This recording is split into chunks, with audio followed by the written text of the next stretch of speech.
آپ صلی اللہ علیہ وسلم فرما رہے تھے کہ تمام اعمال کا دارالمدار نیت پر ہے اور ہر عمل کا نتیجہ ہر انسان کو اس کی نیت کے مطابق ہی ملے گا۔ بس جس کی ہجرت دولت دنیا حاصل کرنے کے لیے ہو یا کسی عورت سے شادی کے غرض سے ہو، بس اس کی ہجرت ان ہی چیزوں کے لیے ہی ہوگی جن کے حاصل کرنے کی نیت سے اس نے ہجرت کی ہے۔ لوگوں نے پوچھا، یا رسول اللہ، کون سا اسلام افضل ہے؟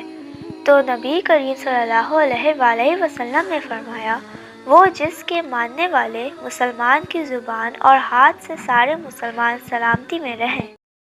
رسول اللہ صلی اللہ علیہ وسلم نے فرمایا، وہ وقت قریب ہے جب مسلمان کا سب سے عمدہ مال اس کی بکریاں ہوں گی، جن کے پیچھے وہ پہاڑوں کی چوٹیوں اور برساتی وادیوں میں اپنے دین کو بچانے کے لیے بھاگ جائے گا۔ رسول اللہ صلی اللہ علیہ وسلم نے فرمایا، اسلام کی بنیاد 5 چیزوں پر قائم کی گئی ہے۔ اول، گواہی دینا کہ اللہ کے سوا کوئی معبود نہیں اور بے شک محمد صلی اللہ علیہ وسلم اللہ کے سچے رسول ہیں، اور نماز قائم کرنا اور زکوٰۃ ادا کرنا اور حج کرنا اور رمضان کے روزے رکھنا۔ ایک دن ایک آدمی نے نبی کریم صلی اللہ علیہ وسلم سے پوچھا کہ کون سا اسلام بہتر ہے؟ فرمایا کہ تم کھانا کھلاؤ اور جس کو پہچانو اس کو بھی اور جس کو نہ پہچانو اس کو بھی، الغرض سب کو سلام کرو۔ رسول اللہ صلی اللہ علیہ وسلم نے فرمایا کہ تم میں سے کوئی شخص جب اپنے اسلام کو عمدہ بنا لے، یعنی نفاق اور ریا سے پاک کر لے، تو ہر نیک کام جو وہ کرتا ہے اس کے عوض 10 سے لے کر 700 گنا تک نیکیاں لکھی جاتی ہیں، اور ہر برا کام جو کرتا ہے تو وہ اتنا ہی لکھا جاتا ہے جتنا کہ اس نے کیا ہے۔ رسول اللہ صلی اللہ علیہ وسلم سے دریافت کیا گیا کہ کون سا عمل سب سے افضل ہے؟ آپ نے فرمایا، اللہ اور اس کے رسول پر ایمان لانا۔ کہا گیا، اس کے بعد کون سا؟ آپ صلی اللہ علیہ وسلم نے فرمایا کہ اللہ کی راہ میں جہاد کرنا۔ کہا گیا، پھر کیا ہے؟ آپ نے فرمایا، حج مبرور۔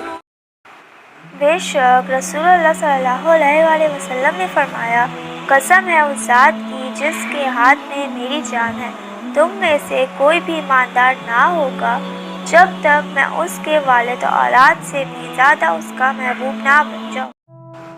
نبی کریم صلی اللہ علیہ وسلم اپنے حجرے سے نکلے، لوگوں کو شب قدر بتانا چاہتے تھے۔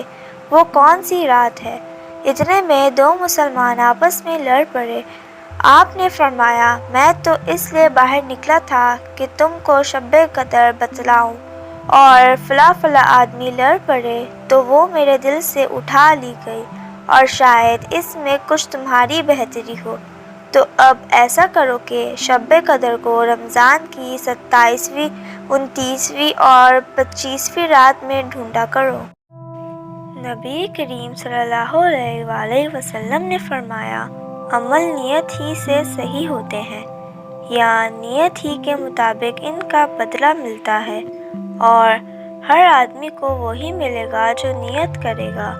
بس کوئی اللہ اور اس کے رسول کی رضا کے لیے ہجرت کرے، اس کی ہجرت اللہ اور اس کے رسول کی طرف سے ہوگی، اور جو کوئی دنیا کمانے کے لیے یا کسی عورت سے شادی کرنے کے لیے ہجرت کرے گا تو اس کی ہجرت ان ہی کاموں کے لیے ہوگی۔